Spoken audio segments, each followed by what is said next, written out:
ইথাকার বাসায় প্রথম সকাল।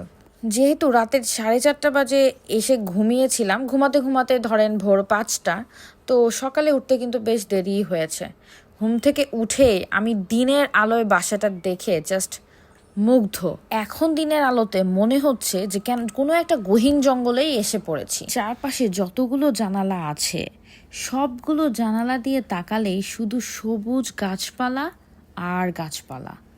বাসার সামনে এখানে গাড়ি পার্কিং করা, এছাড়া যেদিকে চোখ যায় শুধু রহস্যময় আর রহস্যময় একটা ব্যাপার।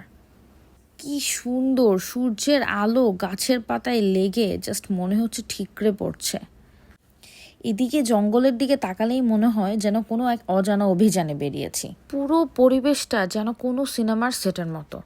তার উপর টিভিতে চলছে হাম আপকে হ্যায় কন, একদম মুডের সাথে মিলে গেছে। মাধুরী আর সালমানের সেই হাসি খুশি মুহূর্তগুলো দেখে আমি যেন একদম নস্টালজিক হয়ে পড়লাম। এর মধ্যেই ভাবলাম একটু কফি বানাই। এখানে আবার একটা কফি মেকারও আছে, খুবই কাজে লেগেছে ব্যাপারটা। কফির মিষ্টি গন্ধ ঘরময় ছড়িয়ে পড়েছে। কফির কাপে চুমুক দিতে দিতে মুভি রোমান্টিক দৃশ্যগুলো দেখব। একটা নিখুঁত সকালে যা যা দরকার সবই আছে। দেখা হবে নেক্সট কোনো রিলস বা ব্লগে। আল্লাহ হাফেজ।